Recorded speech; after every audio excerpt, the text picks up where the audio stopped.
Olá pessoal, graça e paz. Aqui quem está falando é Luiz Augusto, sou professor aqui da Escola Bíblica Dominical da Igreja Presbiteriana de Campina Grande.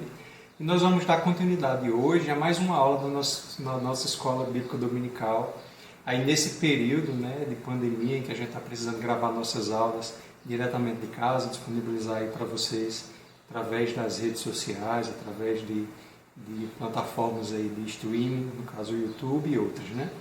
Então, nós estamos falando nesse período sobre espiritualidade cristã.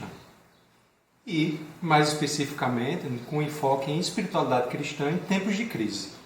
E no presente momento, nós estamos passando talvez uma das maiores crises que nós, como cristãos, passamos no que diz respeito ao nosso convívio como igreja.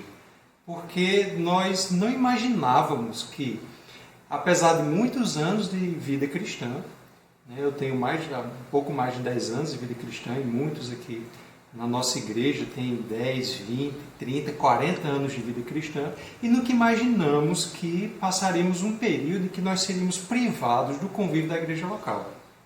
Então, a pandemia trouxe essa privação e, de certo modo, uma crise causada aí por esse afastamento da igreja local. E como nunca, nós passamos então a valorizar aquilo que nos foi tirado, que é a própria igreja. Muitos, antes desse período aí de pandemia, achavam que a igreja local não era assim tão importante, tão essencial para a sua vida cristã. Havia aqueles que se denominavam de os desigrejados, ou seja, aqueles que julgavam que podiam viver sua vida cristã a parte da igreja. Achavam que poderiam viver sua vida cristã assistindo vídeos nas redes sociais, através de pregações disponibilizadas aí no YouTube. Então eles poderiam viver sua vida cristã no seu lar, apenas lendo seus livros, sem nenhum tipo de convívio. Quando lhes foi tirado, então aquilo que talvez eles nem valorizavam, que era próprio convívio dentro da igreja local, eles talvez tenham refletido e pensado quão importante é, e quão singular e essencial é congregar e viver uma vida comunitária dentro de uma igreja. Então, devido a essa crise, nós vamos falar nessa aula e na próxima aula sobre espiritualidade cristã na comunidade.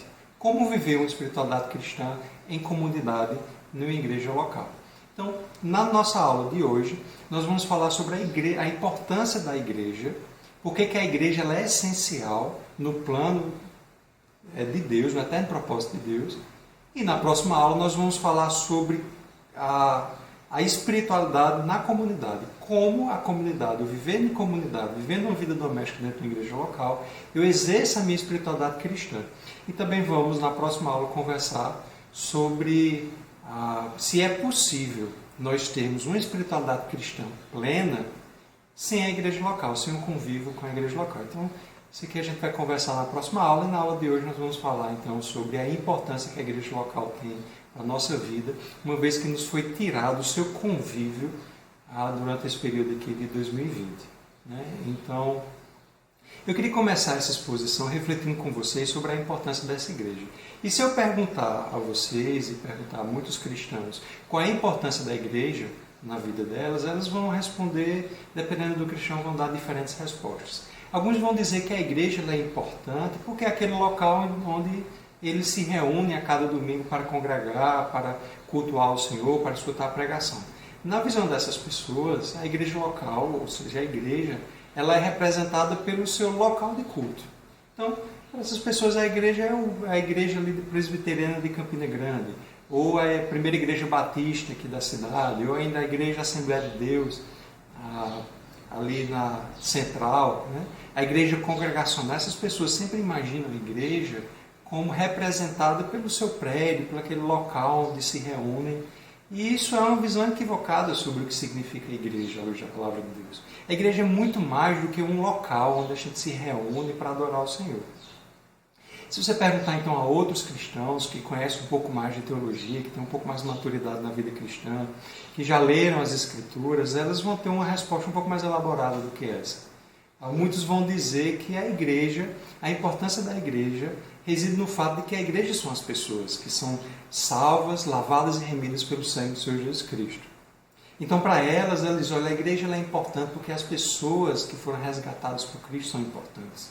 Então, elas vão dizer, olha, nós somos a igreja. E essa afirmação é interessante porque ela é verdadeira, ela é uma afirmação teologicamente correta.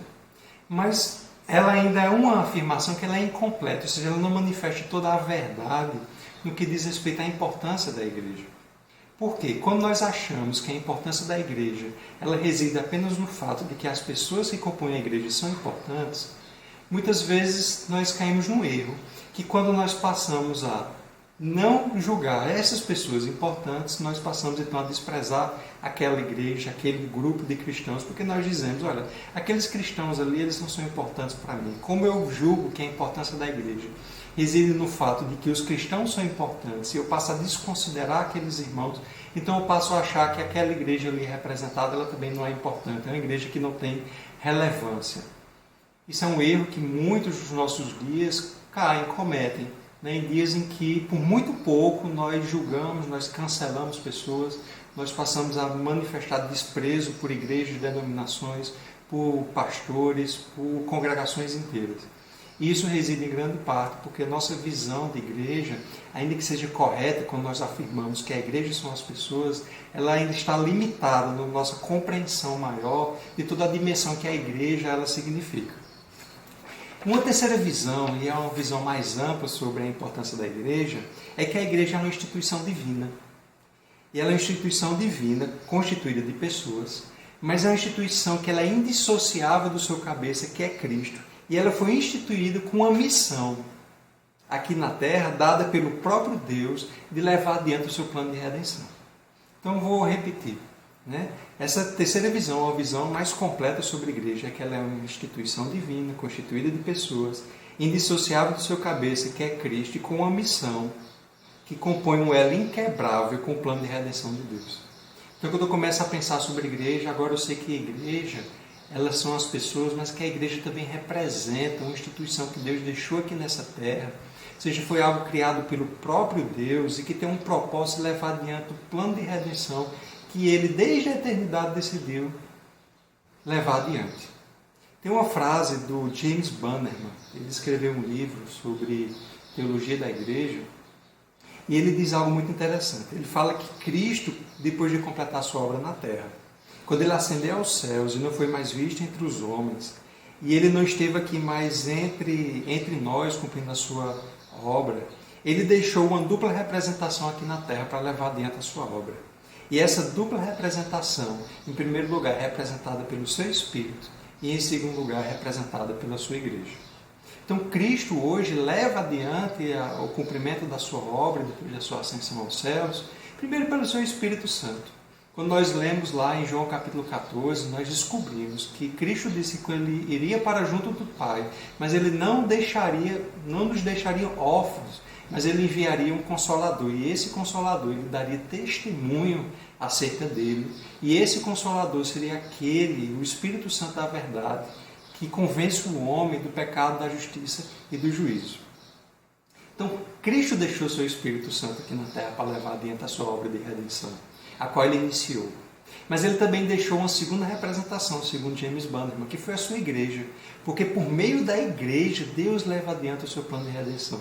Por isso que a igreja ela é tão importante no plano de Deus.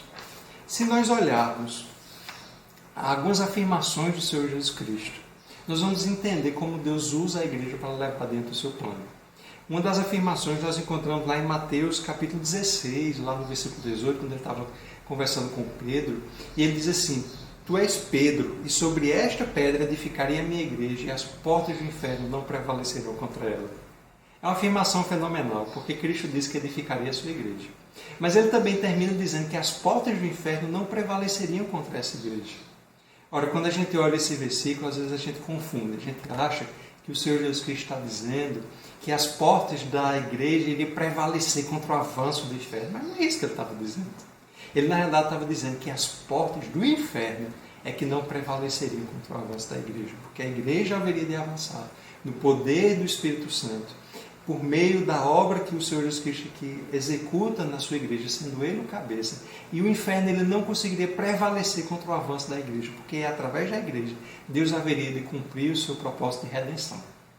Então, nessa passagem, Cristo já nos diz, ainda quando Ele estava aqui conosco, de que a igreja teria uma missão, de levar adiante a sua obra, e essa missão tinha a garantia dele, de que as portas do inferno, elas não conseguiriam prevalecer contra essa igreja que estaria cumprindo o seu propósito. Quando a gente olha, por exemplo, lá no livro de Atos, lá no capítulo 1, no versículo 8, o Senhor Jesus Cristo disse que nós recebemos poder quando descer sobre nós o Espírito Santo, né, ele falando ali aos discípulos, ele dizia que eles seriam testemunha, tanto em Jerusalém, quanto tanto em Jerusalém, quanto na Judéia, Samaria, até os confins da terra. Interessante dessa passagem é que a Bíblia diz que eles seriam testemunhas, não que eles deveriam ser testemunhas. Porque Cristo já estava dizendo de que essa obra, a qual ele disse que a igreja haveria de levar adiante, ela chegaria até os confins da terra, porque ele mesmo iria garantir que por meio da igreja essa obra fosse levada adiante.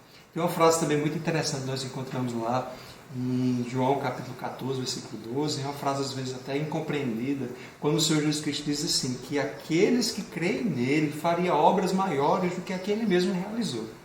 E aí muitos não entendem, como é que eu poderei fazer uma obra maior do que Cristo?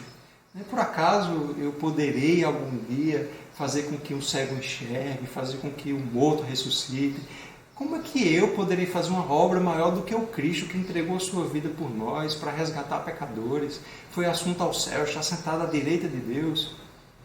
Mas quando a gente entende o que essa passagem está nos dizendo, Cristo estava falando que a obra da igreja ela teria uma extensão maior, porque ela chegaria até os confins da terra. Cristo, durante o seu ministério terreno, ele teve um ministério ali na região da Judéia. Ele teve um período de apenas 3 anos ali pregando o Evangelho, ensinando o Evangelho durante a sua obra terrena. E o que ele estava dizendo é que a obra da igreja ela seria maior porque ela chegaria até os confins da terra, porque ela seria uma obra que iria passar adiante de gerações, de séculos, de milênios a obra da igreja, como a gente vê, já faz mais de 2000 anos e essa obra da igreja continua se expandindo. Então, Cristo nos disse que essa igreja ela haveria de levar a sua obra adiante. Então foi do intento de Deus instituir essa igreja para cumprir o seu plano de redenção. Por isso que a igreja é tão importante. Para a gente compreender ainda mais quão importante é a igreja, a gente pode olhar na carta aos Efésios, no capítulo 1. Eu diria que a carta aos Efésios, pelo menos para mim, a minha carta preferida, eu confesso isso a vocês, a carta aos Efésios para mim tem a expressão mais sublime do Evangelho. Dizem que a carta aos Romanos tem a expressão mais completa, né? E alguns vão dizer que é na carta aos Efésios que nós temos a expressão mais sublime. E a carta aos Efésios é uma carta que fala muito sobre a igreja e a igreja no centro do propósito de Deus. Aquilo que o apóstolo Paulo fala como o eterno propósito de Deus. Na carta aos Efésios, lá no final do capítulo 1, Paulo faz uma afirmação muito interessante. Ele diz assim, vamos abrir aqui a nossa Bíblia, Efésios, capítulo 1, versículo 22.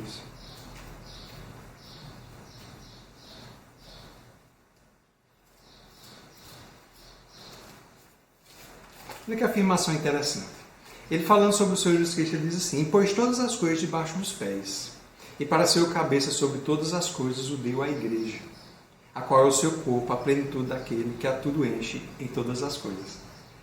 O interessante é essa afirmação final, é o que eu gostaria de destacar para vocês. Quando nós lemos o texto, ele diz assim, a qual é o seu corpo, se referindo à igreja, e diz a plenitude daquele que a tudo enche em todas as coisas. Aí se faz a seguinte pergunta, como assim a igreja é a plenitude daquele que a tudo enche todas as coisas? Ora, ele está se referindo à igreja e está se referindo a Cristo.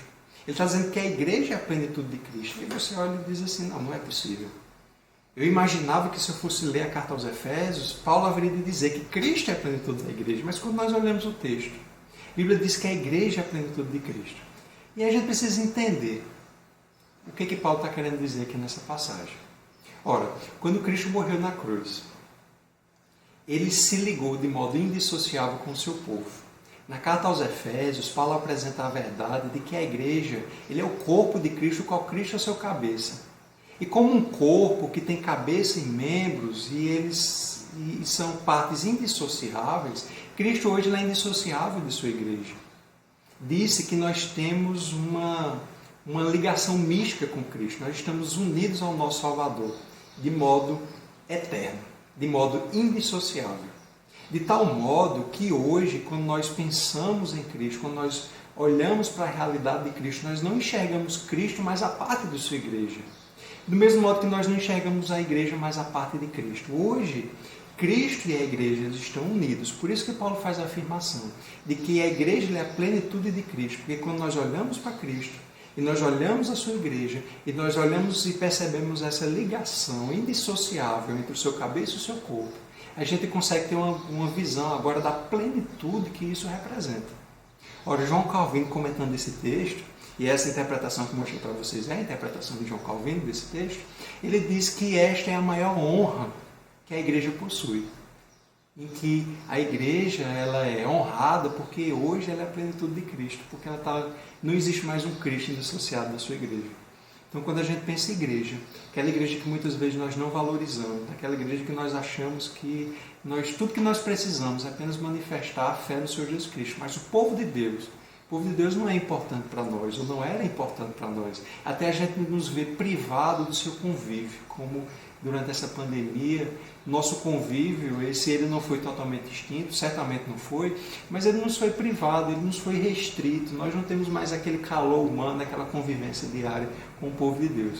Quando a gente foi privado desse convívio, de grandes privilégios que nós tínhamos, talvez nós passamos a valorizar mais a igreja. Mas se nós tivéssemos lido a carta aos Efésios e percebido que a carta aos Efésios nos diz que a igreja é a plenitude de Cristo, nós olharíamos e dizer assim, opa, a igreja, a plenitude de Cristo é algo que eu preciso valorizar.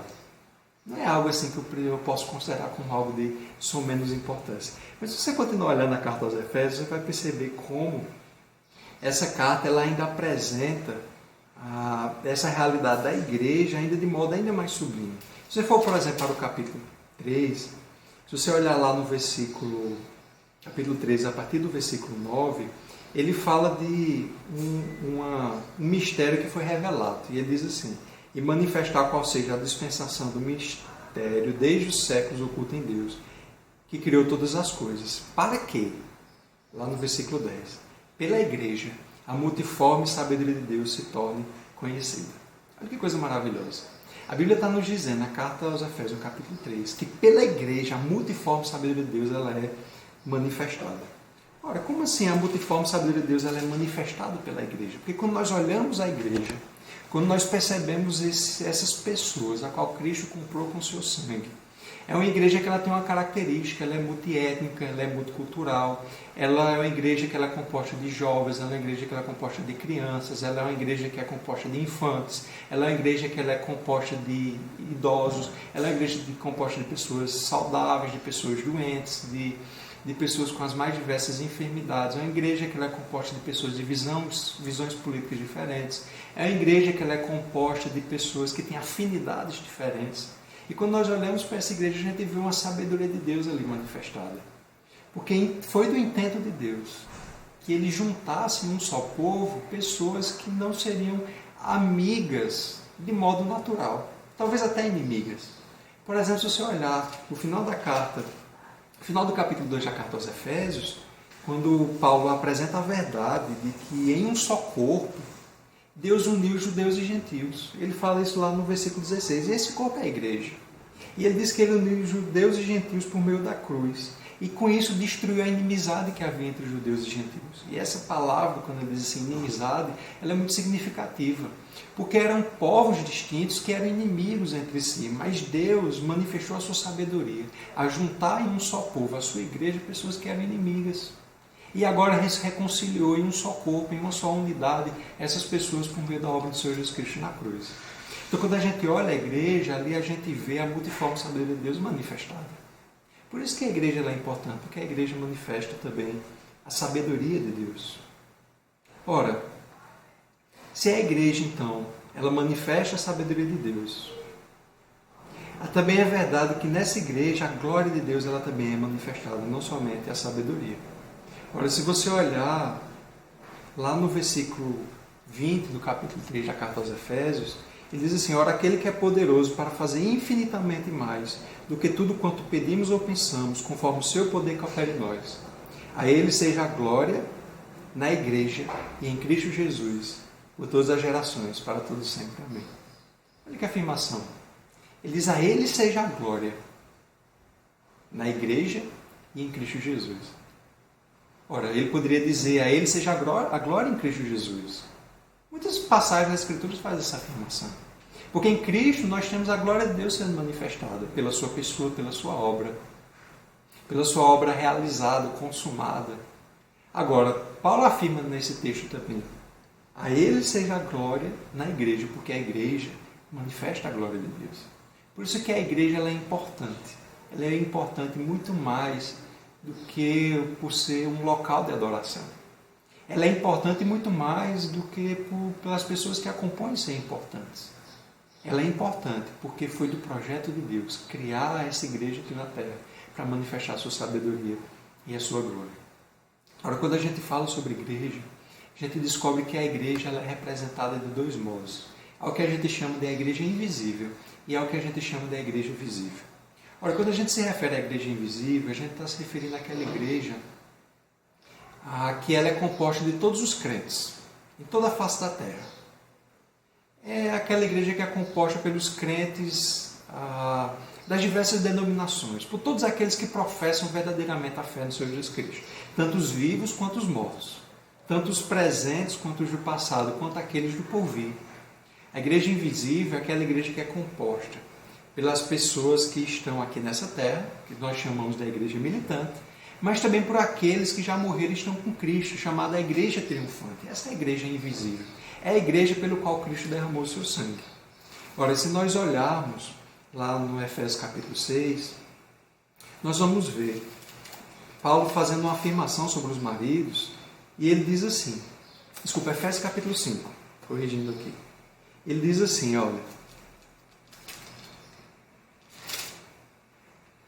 maridos, amai vossa mulher, como também Cristo amou a igreja, e assim mesmo se entregou por ela. Eu quero destacar aqui a parte final do versículo, onde a Bíblia diz que Cristo se entregou por ela, se referindo à igreja. Essa igreja a qual Cristo se entregou é a igreja invisível. Mas também existe uma verdade, que é a verdade que eu quero enfatizar e concluir essa aula aqui com vocês. Se por um lado a igreja ela é invisível, ela também é visível. Ora, quando a gente fala sobre igreja visível, a gente se refere àquela igreja em que ela é representada pelas suas instituições. É uma igreja que ela tem um governo, ela é uma igreja que ela tem presbíteros, é uma igreja que tem diáconos, é uma igreja que tem pastor, é uma igreja que tem membros, que você sabe quem são os membros que compõem aquela igreja. Essa é o que a gente chama de igreja visível. É, por exemplo, a igreja presbiteriana de Campina Grande, é a primeira igreja batista, a igreja congregacional de Campina Grande, a igreja Assembleia de Deus. Diversas denominações cristãs genuínas, ali nós temos uma representação visível da igreja do Senhor Jesus Cristo. E normalmente é essa representação visível da igreja do Senhor Jesus Cristo que nós desprezamos, que nós desconsideramos, que nós achamos que o convívio com ela é de pouca importância, que nós podemos viver nossa vida cristã a parte dela. Nós dizemos, eu faço parte da igreja do Senhor Jesus Cristo, essa igreja a qual Cristo derramou o seu sangue, porque eu sou lavado e remido pelo sangue de Cristo, eu professo fé no Senhor Jesus Cristo. Mas aí nossa profissão de fé para aí, nosso compromisso para aí. A gente não entende que nós precisamos e devemos ter um compromisso com a igreja visível, com a igreja local. E essa igreja local, ela não é uma mera instituição humana. Não é algo que simplesmente nós criamos, mas é algo que nós encontramos na própria Escritura, que o próprio Deus também instituiu. Vou passar a mostrar a vocês porque que é verdade afirmar que Deus instituiu essa igreja visível.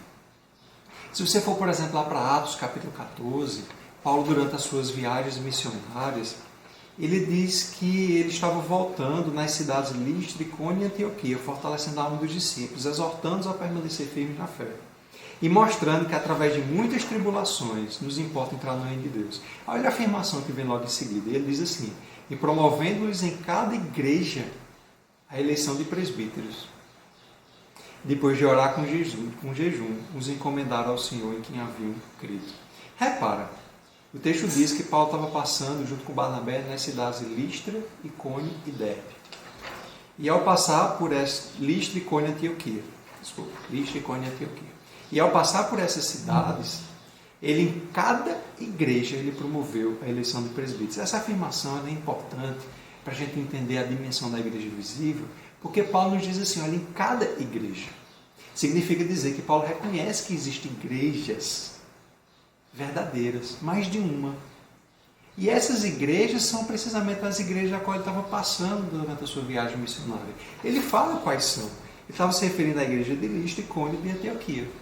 E ele também diz assim, em cada igreja ele promoveu a eleição de presbíteros. Significa dizer que cada uma dessas igrejas possuía uma liderança bem estabelecida. Era uma igreja a qual você sabia quem fazia parte dela, você sabia quem eram os seus líderes, você sabia quem eram aquelas pessoas que Deus constituiu como lideranças sobre aquele povo. Era uma igreja que tinha o seu próprio governo.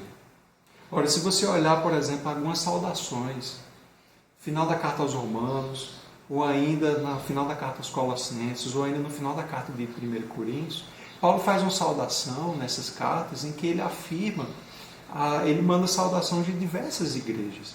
Vamos ler aqui um texto, por exemplo. Lá em 1 Coríntios, capítulo 16, 19, Paulo fala assim, as igrejas da Ásia vos saúdam.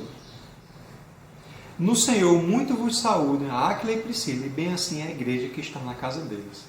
Ora, quando Paulo está dizendo assim, as igrejas da Ásia vos saúdam, é porque ele está reconhecendo que existem igrejas visíveis, a qual se pode nominar pelo nome. Se você olhar lá no livro do Apocalipse, no capítulo 2 e no capítulo 3 de Apocalipse, as denominadas as igrejas da Ásia, 7 igrejas da Ásia, você vai descobrir que aquelas igrejas tinham seus nomes. Ela tinha os seus cristãos, a quem você poderia nominar, que vocês sabiam quem eram. Então, quando a gente olha para a Escritura, a gente descobre que também existe o que nós denominamos de igreja invisível, de igreja local. E é exatamente nessa igreja local que nós precisamos aprender a conviver. Porque essa igreja local ela também é uma instituição divina. E foi exatamente dessa igreja local que nesse ano de 2020 nós fomos parcialmente privados do seu convívio, das suas instituições, da sua comunhão, da adoração comunitária com a igreja cheia, repleta de irmãos, a qual certamente muitos de nós estamos cheios de saudade. Vemos um momento em que possamos ver a igreja repleta e cheia de pessoas. Foi uma crise, por assim dizer, que nos sobreveio. Uma crise que nos privou de algo que para nós é muito importante, a qual nós passamos então a valorizar. Infelizmente, muitos de nós passamos a valorizar apenas porque nos foi tirado, quando nós deveríamos valorizar, porque ela é uma instituição divina. Então, para a gente concluir nosso estudo de hoje, eu queria fazer uma aplicação, algumas aplicações, para a gente finalizar a nossa aula. A primeira aplicação é que nós precisamos ter um conceito elevado sobre a igreja e aprender a valorizar a igreja como Deus valoriza. Não somente quando ela nos é tirada do seu convívio, não somente quando nós estamos privados de suas instituições, quando nós estamos privados do culto, quando nós estamos privados da ceia do Senhor, da comunhão, não. A gente precisa aprender a valorizar também quando nós estamos desfrutando plenamente dos seus benefícios. Porque essa instituição chamada igreja, tanto a invisível quanto a visível, ela é uma instituição dada por Deus e que possui o seu valor porque Deus atribui valor a ela. Então a gente precisa aprender a zelar por um bem tão precioso que Deus nos deu. Em segundo lugar, nós também precisamos aprender a congregar na igreja local. Ora, não existe aquela afirmação de que eu posso viver longe da igreja local porque, afinal de contas, eu já fui salvo pelo sangue de Jesus Cristo, eu já professei a vida cristã, então eu vou dizer assim, olha, eu já tenho tudo que eu preciso. Ora, essa afirmação ela está em desacordo com a palavra de Deus.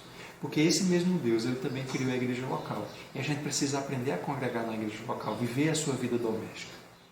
Ora, tem uma passagem lá no livro de Hebreus, lá no capítulo 12, versículo 25, quando o autor da carta aos Hebreus diz assim, não deixem de congregar, como é costume de alguns. Antes, façamos admoestações uns aos outros, tanto mais quanto vedes que o dia se aproxima. O autor de Hebreus diz, olha, não deixem de congregar. Não deixem de congregar.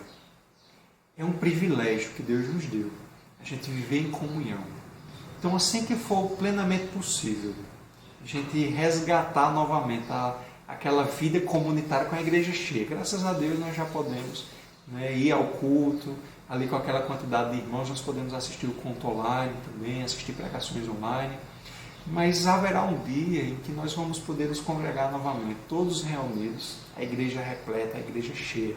E nesse dia, que aprendamos a valorizar aquilo que nos foi tirado nesse tempo de crise. Aprender a valorizar essa igreja local. Então, na próxima aula, a gente vai continuar falando sobre igreja. E agora nós vamos falar, na próxima aula, sobre espiritualidade cristã e a vida comunitária. Como é que eu posso viver a minha espiritualidade, vivendo essa vida doméstica na igreja local? É o que a gente vai conversar na nossa próxima aula. Então, fiquem com Deus, que Deus possa abençoar vocês. Tenham um ótimo domingo, uma ótima semana.